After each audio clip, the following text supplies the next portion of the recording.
we ready? It's 5 o'clock, and it is time to start our meeting. Mr. Willison, would you do our invocation for us, please? Father, thank you for a good day today. This is the day that you have made, and we will rejoice and be glad in it. Thank you for keeping us safe, and thank you for watching over us. Father, as we start this meeting this evening, we pray that you'll be with each of us. Each person that's represented here, watch you watch over. Give us wisdom and give us understanding as we try to make decisions that are in the best interest of Walker County Schools, the teachers, and the kids. And Father, we'll give you the praise for all that you do. For it's in Jesus' name we pray. Amen. Now we'll have a discussion of our 2026 budget. Mr. Raines? So we'll go through our presentation. Just to mention that Mr. Richardson is on vacation, but he is called in tonight, so we're glad he's with us. And he is also going to call in for the board meeting. So I'll move him over there in just a little bit once we get finished with the budget presentation. Hopefully everybody will be able to see what we have up there, so I'll just begin to go through the presentation. I always like to start off, and I know some of you guys were at the first presentation, so I appreciate y'all being here again. It's just about our mission, and that's ensuring all students graduate ready for college, ready for work, ready for life. And so every decision that we make is based on that, and we pride ourselves on the fact that the board has always kept that as the center point or the focus of what they do. This is a new slide we added this year, which I think was a great addition to us because we like to make sure our property owners and our folks that pay property taxes understand what they're doing, that they support the mission of the school system. And so a better school system with more graduates and a workforce that's being developed is automatically helping out the local economy, and that brings folks to Walker County. And so we like to make sure that they know that that investment is going to provide safe schools, quality programs, opportunities for students to grow and succeed. And so we appreciate that commitment, and we appreciate the fact that they want to understand and know a little more about where our money goes and where our money comes from. And so that's what this presentation is about. This is the second of two required meetings. The law requires that before the board votes on a tentative budget that they have two hearings for the public to be able to offer suggestions or ask questions. It also gives the board another amount of time to decide on or finalize what that budget is going to look like.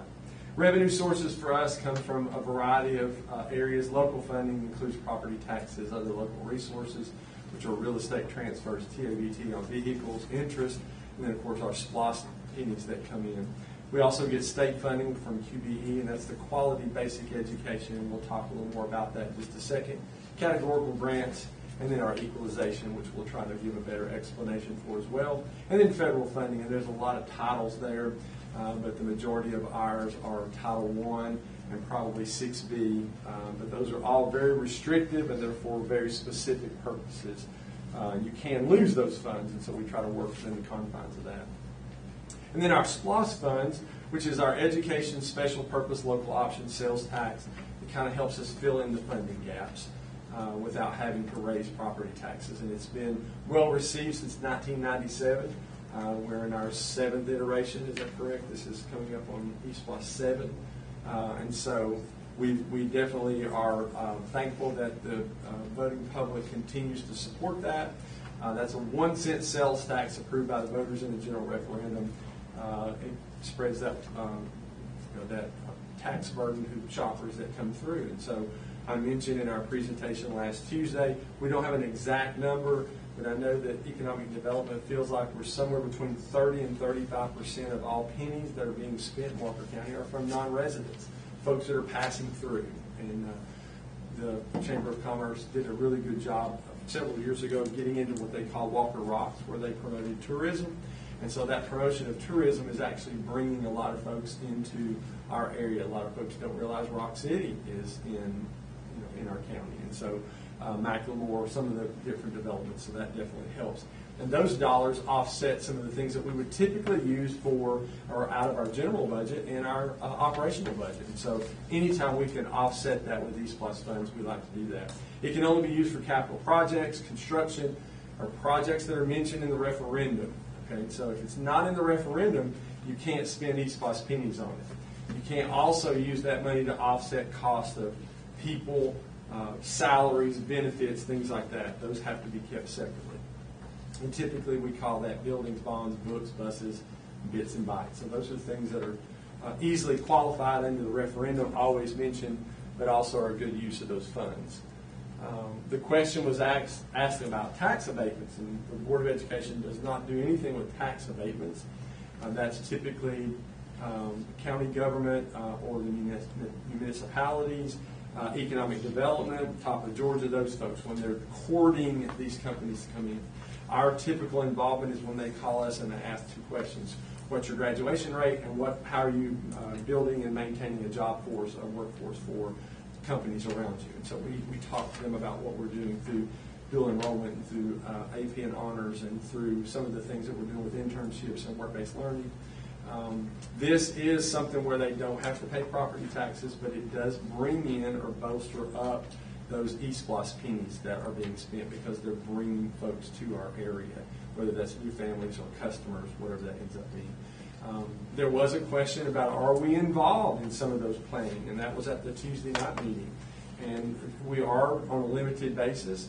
We're always willing to be involved in those conversations, but typically that moves to those folks who are in economic development. And so we try to make sure that they know we're available for those conversations if needed. QBE funding, quality basic education. That's what happened in 1985 when the funding formula was developed, and it hasn't been changed since. The funding formula is a good formula, but it needs to be adjusted for current costs and inflation. It never has. It typically provides state funding for 60% of your budget, and local funding would make up the additional 40% that's left out. And we'll get to a slide in just a few minutes where you'll see that we're maximizing our state funds, where that we're not charging back or having to look for that 40% in local funding. It's a lot less than that. And then QBE is based on how we serve our students. It's based on two things: how many students we have, and then how we serve them. And so the program of study that they're offered can bring in more funding dollars, and we typically see funding dollars increase through QBE every year. We'll go into that a little bit just in a second as well. This gives you an idea of some comparisons. The QBE earnings from last year at $73.4 million. And our initial earnings for this year that we received were $75.5. So you can see that's an increase in almost a little more than $2 million. That's based on slight enrollment growth and, again, how we served our students. And so those are two really good things that we're continuing to look at. And we've done lots of training on how to look at your scheduling. You guys hear us talk about USHA. USHA is something that lays over our student information, and it tells us, hey, you're missing something here that you could be looking at from a service perspective, and if you do, it may give you more capital or give you more dollars associated with that student. So we look at those very closely. LFS, a lot of folks don't understand or know what that is. That's local fair share. So in our calculations, the state looks at what a meal is worth in Walker County, and then they pull back the equivalent of 5 of those meals.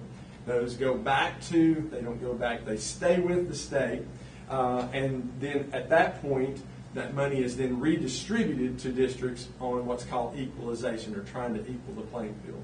You can see last year our local fair share was $8.2 million. This year it's 9.5. So we're sending back or we're having deducted from our formula a lot more because of the assessed value of property around us that's gone up so much over the last 3 or 4 years. Equalization, we were expecting about $9.1 million last year. If you remember, the governor took money out of the coffers and poured into equalization. So we were actually able to get $12.8 million, but you can see what it's going to this year. It's right at $9 million. So that's a difference in $3.8 million right off the bat that we're losing in equalization. The other thing I always point out right here is, we learned this last year, even though the legislation changed this year, it was if you go below, your millage rate goes below 14 or the equivalent of 14 mil, you begin to lose equalization. Well, they now move that to 10 mil before you actually lose your equalization. However, every time you roll back, your equalization is going down. And so you have to be very careful in striking the balance of what your millage rate is and what your equalization is going to be. And you can see we lost $3.8 million this year coming in. Nursing went up a little bit, transportation went up a little bit. So you can see our state allotment last year was $79.6 million. This year it's down to $77 million. So we lost $2.5 million right off the bat before we began to put together our budget for this school year. This is just a graph showing you what that looks like. I'll skip on through that so we can talk a little more about just some comparisons for numbers. And you guys know this, we've talked about this a lot, but if you compare this to FY22 when our QBE was $66.1 million, and look at our local 5 mil share, it was $7.2 million in 2022. So you can see in 23 it dropped a little bit to 7, a little more than 7. It went up $1 million in FY24. It went up another 200,000, almost 300,000 in 25, and now you can see it went up $1.3 million this year going into this school year. So you can see equalization has steadily gone down, except for 24 and 25 when they push some money back in there. So we're trying to find that balance between a solid millage rate that's bringing in local dollars, but also not losing equalization funds in an effort to maintain that 60-40% that's in the funding formula. Most people don't realize this. There's no funding for any of the folks that are mentioned up there. That's all coming from local dollars. So I try to make sure that folks, as they're seeing the presentation or they're reading through the information, that they see that there's a lot of things that we do, that we have to do to run a very large business in Walker County, that there's no QBE funding for it. They provide a certain number of teachers, but not all teachers are funded by the state. So local dollars would pick up all of that, those costs associated with those teachers that you bring in. And we'll talk about that at the very end when we go kind of take the stroll down memory lane, where we see why we have the need for some very specialized teachers now that we didn't have maybe 10 years ago. State funds less than 23% of transportation costs. We've used that example for several years. It costs us over $6 million to run our buses every year to do the things that we have to do in a large geographic area, and we don't get that kind of money from the state to cover transportation costs. And then of course inflation, even though I think, as far as certain things, costs are coming down in certain areas, but we battle the same inflation that the folks that are the residents here of Walker County battle every day as well. These are the big expenditure increases that we're looking at this year. State health insurance. And I'll talk about two different folks here. I'll talk about folks that are certificated, meaning they have gone to school and they have certain certificates of educational levels of attainment that allow them to do certain things in the teaching side.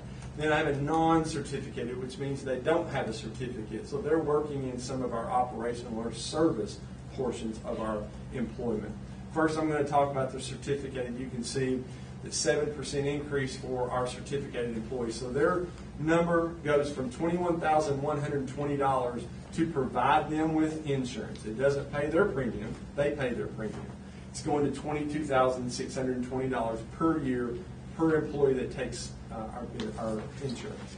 That's about $1.5 million in additional funds that we'll have to budget this year. And keep in mind, we already lost $2.5 million just before we even started.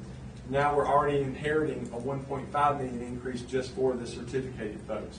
And since 2023, state health insurance for certificated employees has almost doubled. It went from $11,340 to $22,620. That's a 99 or almost 100% increase since 2023, just in what we have to pay for their benefits. And so when folks look at our total costs, our total expenditures in a budget, and they can try to compare it back to 5 or 10 years ago, they're looking at that number and going, wow, what are you guys doing? You're mismanaging your funds. Well, you're not. You're only paying these exponential increases that are being passed down to us. And so this is on our non-certificated folks.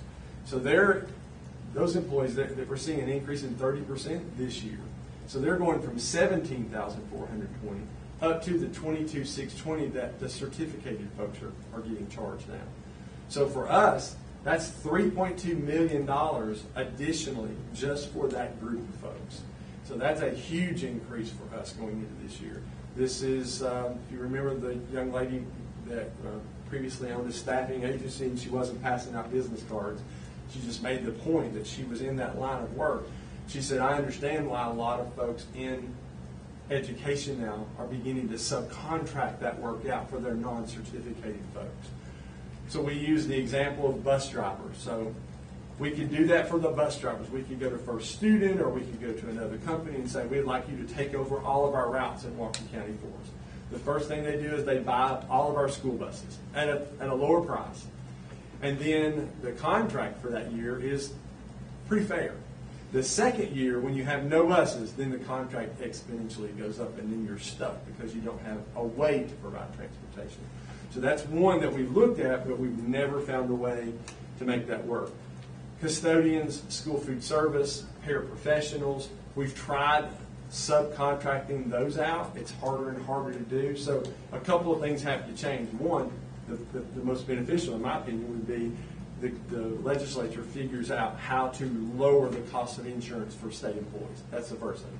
The second thing would be staffing agencies are going to have to find a lot of people to do this work because they're just not out there. And so we're at a real, I don't know if juxtaposition is the right term there, but it's a unique crossroads that we're going to have to figure out. But a $3.2 million increase is pretty substantial. And that graph is just showing you those increases. And this is really what I like for folks to see is in FY22, again, going back and showing you that comparison, we were paying $10.2 million for state health, and we were getting from the state $7.3 million to offset some of the costs. So you can see there was still about a $3 million local involvement with funding to make sure we're taking care of our employees. FY23 went to 13.8, and we dropped a little bit to 7.2. Expenditure in FY24 went to 16.5. We're still about $3 million apart. 25, the estimate was 21.1. We were receiving 13, so now we're a little more than 7.5, almost $8 million apart. And this year it's 22.9. So 23 million in expenditure, what we're going to spend, and we're getting back 14.6. Okay, so we're talking about $7+ million that we're having to come up with locally to just offer benefits to our employees. And so that's a huge increase. Teacher retirement is a nice marketing tool for us, but it's gone up considerably over the years. Our rate's going from 20.78 to 21.91. That's effective July 1st of this year. That's going to cost us about $725,500 to offer that to our teachers. And this is kind of a way to look at our general fund budget. At 60/40, so state QB and equalization revenue is 63% for us. So it's a little above that 60% that this formula is set up. So we're maximizing those funds. That 2% is some other state revenue. So about 65% of your total budget's coming from other sources. And then our local revenue that can be at 40%, we're still holding steady at 35. We've been as low as 33 at times.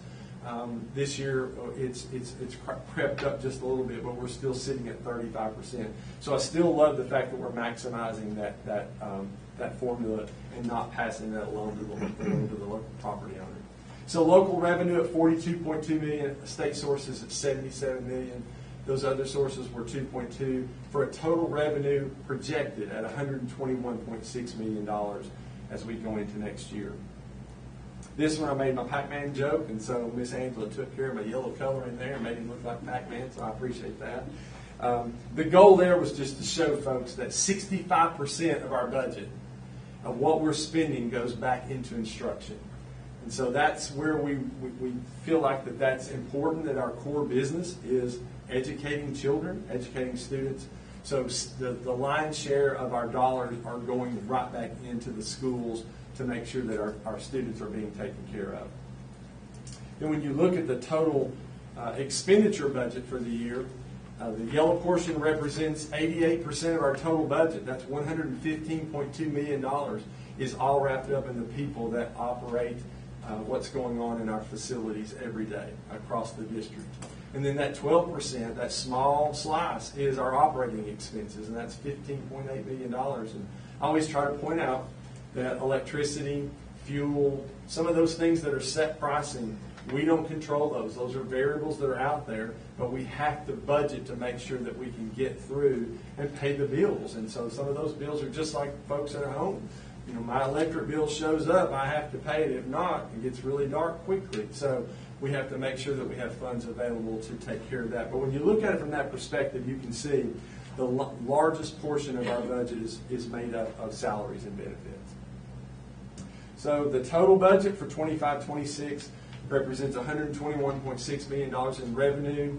We're looking at a beginning fund balance of about $44 million. That's a total revenue and fund balance of $165.9 million.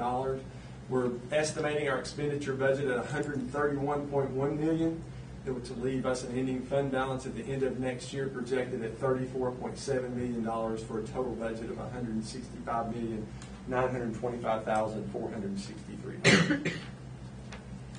And then for folks that are in the audience typically that really don't understand how we calculate salary, I try to make sure that they know on the teacher side, it's a little different on the certificated versus the non-certificated. On the certificated, teachers come into us with a variety of educational levels of attainment and a number of years of experience. So a T4 is called a bachelor's degree, that someone has just achieved a bachelor's degree. A T5 is a master's degree. A T6 is an educational specialist degree, which is a 6-year degree. And then a T7 is a doctorate degree. And then we have a local salary scale that we add to that, our local supplement that helps add to that salary. And so we just took a couple of those to show you what that might look like. This is a teacher that would be on that 0, 1, 2 years of credible service. They're an entry-level person at a T4. They're making $45,092 at a T6, and then at a T7, and you can see that. And then it's divided over 12 months. A lot of people don't understand this. We have to pay their benefits throughout the summer, and so we divide their pay equally over 12 months so that they can make a benefit payment during the summer months as well. Here's a starting teacher that works 190 days. Those are 180 school days and 10 planning days. That's a typical calculation for their salary scale. And this is a T4 with a bachelor's. They're at $45.92 annually. The state scale's at $43,592, so the $45 there includes our local supplement.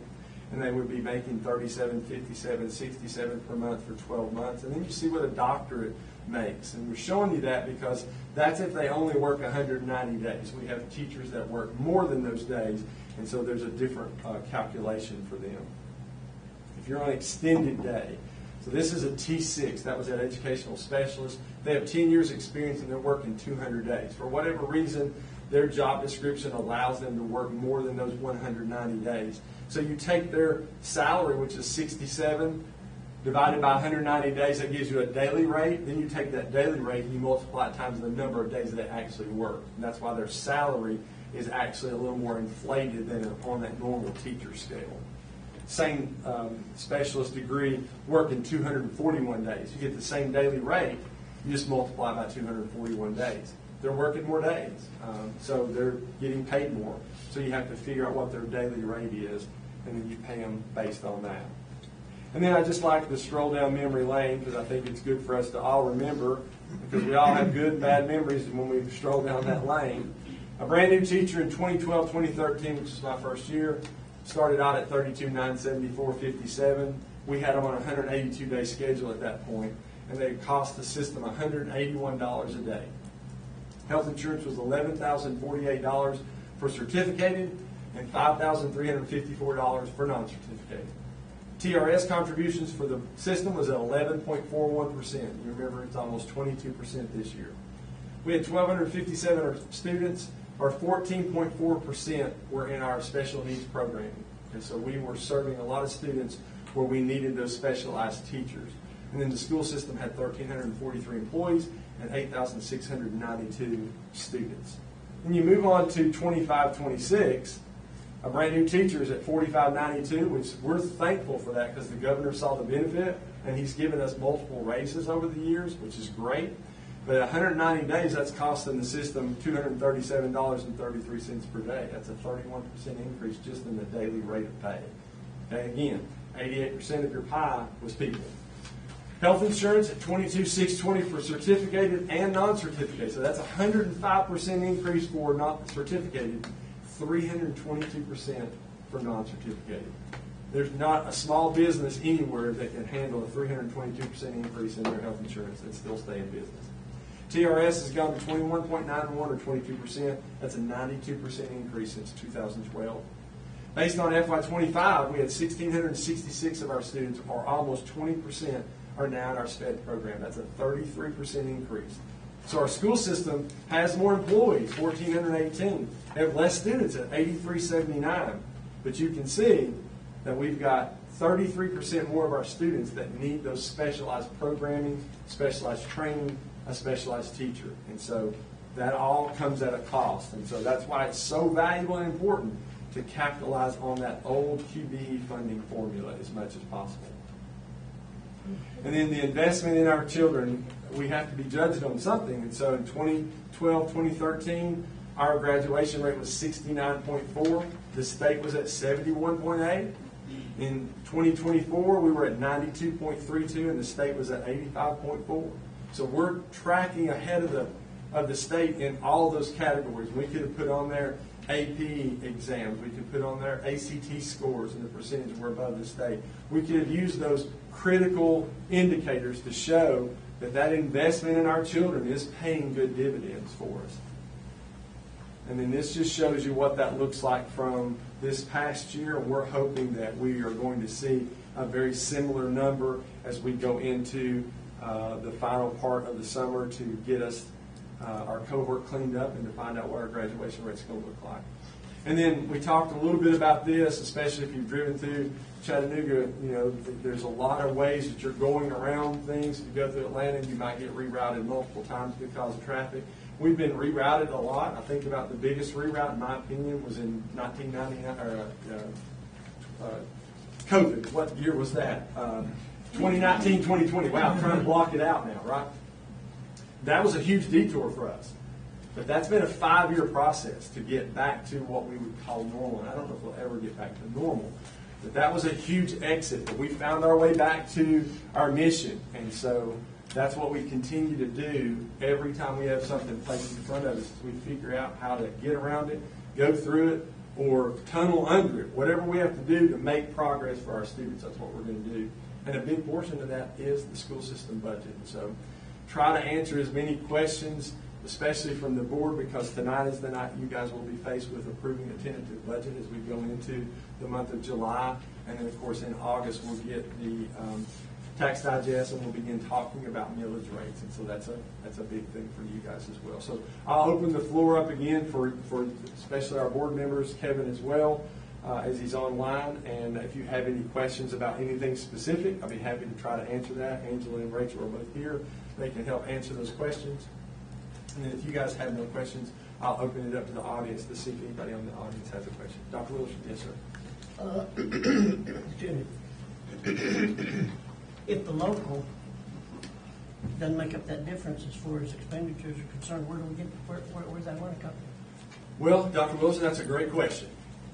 So if you look at our budget, the only place you could get that would be to look at a RIF and reduce the number of employees that you have. Because that's where the majority of your funding is tied up, is in your people. And so you would have to start looking at programs and potential of trimming away people to offset those losses. When you first come aboard in 2012, was that what was happening? Because you said it was a mass layoff. Yes, sir. So at that point, if you remember, we were coming out of the recession, and so we were under what was called austerity reductions. So at that point, they were taking not only your local 5 mil share that you were sending back, and we were still getting equalization, but they looked at the total number that you were supposed to get based on the way you had served your kids, and they were taking anywhere from $4, $6, $8, $10 million away from you immediately. Walker County, over a period of time, lost $55 million during austerity reductions. But we had to figure out a way to make it work. The only way to make it work when I walked in the door was to allow 52 people, and that's what we did. And so it was, and I say that's what we did. We also had reduction in days, but teachers were on a 190-day contract. They may have only gotten paid for 182 days or 180 days or 178 days because we had furlough days as well. So you had to find a way to make up that difference versus going up on your millage rate. Keep in mind at that time, when we were doing all those cuts, the millage rate was $17,404. And the mill was not near worth $2.3 million, which is what it is now. So the reassessments have created the value to go up, which that means the mill is worth more money now, even though it's down to 14.982. It's worth more money than it was at 17,404. So you're in a good place there, but if you had to make up more money, the only way for us to be able to do that would be to cut people. It's a great question, though. Anything else from you guys? Okay. Anything from the floor? Anybody have a question? Same question he asked. Yeah, and it's for us. It's the only thing you have to think about because that's the largest portion of your budget. Or raise your meal. Or raise your meal. Yes, sir. That's exactly right. So, there is a balance there because you can't take the services away from some of those students. You have to provide that by law, but you also have to look at it from the perspective of how hard are you hitting the local tax payer. So yeah, you're right. I attend a lot of different meetings, and I just don't see people just like, I'm the only one here. That's sad. There's 70,000 people in this county. Nobody's here to listen to this. That's sad. And I hope you tell me, because I'm open, and I know the board's open to this as well. Is it good information? It's awesome. That's what I'm saying. Yeah. Like I said, I go to all of them. And I even go to one that people don't even know it exists. Yeah. The Development Authority meeting. And there's usually 3 people sitting there, but that is where it's happening. Just like the abatements. They're giving stuff away, and I get it, but Sure. I don't get it. Yeah. Because you either got to give or take, and they're taking a lot. Yeah. But I'm just a little confused on why we can't somehow get this to the masses. I guess the commissioners meeting, when I first started going to those things, there was 5, 6, 7, 8, 10 people. Now there's usually 35 or 40. And they're Facebook, everything's live. So right now, are y'all streaming this? We don't stream. Okay. We tape them. I got it. And we play them back 2 days later. Yeah. I just think, like I said, somehow we've got to get it to other people because I'm not the only one concerned, Sure. but I'm in my situation right now. I can kind of go to some of these meetings, and I just think there's a lot of folks missing it. But something like this, that they can, I think it's going to open some eyes. And there again, I think that's what we need. Somehow we've got to get the citizens in this county to open their eyes because I've learned a lot coming to y'all's meetings. The work, that's awesome. Yeah. There was things that I never, and I've been doing a lot, taxpayer for 40-something years, so I never knew a lot of things, and I'm learning still. We've got to get this to the masses. And either, I don't know how y'all do that, but We do everything by law that we have to do to Right. get out the information. We have it all posted. I mean, there for years, y'all didn't even let nobody come in the door. It's changed tremendously For budget? for anything. Oh, no. With Those these meetings were always kind of closed. Oh, no. They're all, the Always difference, been open to the public. they are. What people don't understand is the commissioners meeting is a meeting of the public. Correct. The board meeting is not. The board meeting is a meeting of the board. They invite the public. So it's a little different, but our meetings are always open to the public, yes, sir. In fact, one of the stipulations is a door has to always be open. Okay. Yeah, we can't close the door. Well, Yeah. That's what I see. Yeah. I'm asking No, the that's same a great- question. that's a about great those question. things. It is. I just, we've got to get it out there Yeah, somehow, sure. and I don't know what that is. Yeah. But Yes. I think it's- I can't think of one right off the top of my head, but I know that there are times when educational initiatives have not only been proposed, but they've been required for the school system to accept those and do those, but they don't provide the funds in order to, they're going to implement it anyway, but they don't provide the funds for us to do that. I don't see why that they can't understand that the school system is strapped as it is, and then to require, whether it be special education or what, so you're going to do this, but we're not going to give you any money to do it. Yes. We've been talking about unfunded mandates for a long time in education, where it sounds great at the Gold Dome, or maybe not at the Gold Dome, maybe more at the Twin Towers, but before COVID, that's where all the education folks were. It was a great idea there, and then they wanted everybody to do it exactly the way they thought, but they provided no funds for you. So you had to work out all the details and do the work to implement it. So we've been looking at those unfunded mandates for a long time in education. Yes, sir. So let's back to the development authority. If there's something really big coming in this county, do y'all ever know about that at all? So, that's a tough conversation because we always try to make ourselves available because we feel like that anything we're doing potentially has an impact on the county or the municipality, and vice versa. Sure. So we ask a lot of questions and we try to get to the table. The young lady that was at Tuesday night's meeting mentioned Happy Valley Road and the residential development there. Were we at the table and did we express any concerns about traffic? Yes, 100%. We were at the table. See, that was totally opposite of what we were told as citizens. And that's where I live. Our commissioner at that time is still there. Yeah. He said no. He talked with everybody at the school system and everything was lovely. We told our commissioners to come to back to school for the first 5 days and watch the traffic go up. I was there. Battlefield Parkway, both ways. It's an issue just because the road itself, the infrastructure road, it was small and narrow anyway. There's nowhere to walk on those roads already. And so we did express concerns about that. We were part of that. I called it the wrong group. I should never say that, but the initials were WRNG, the Wilson Road Neighborhood Group, and it just spelled out wrong. But we met in that group, and we were passing along those concerns at that time because that was kind of the problem. They wanted streetlights down through there. Yeah. And so Right now, those new developments that's there now, I mean, they come right out to the edge of pavement. First thing the county should have made them do was widen D-cell and A-cell lanes. They widen, the developer pays for that. So that would help, but I just see there's no sidewalks, there's nothing. And so I asked my question, I guess that was my question. If right now they're gonna come down here, say, just north of here somewhere and come in with a big development plan, y'all are not notified unless it's going to impact the schools. Typically, the first call I get is from the developer or the company, and they ask about our graduation. Nobody county level. Typically. Yes. Okay, that's what I need to know. Interesting. And we're trying to be a team player because part of what we do has an impact on me. I think that's the whole problem. Sure. Is the communication is very lacking, and I think it's got somehow, I don't know. Yeah. There's definitely a problem. All right. Yeah, I appreciate that. Questions from anybody else? Okay, all right.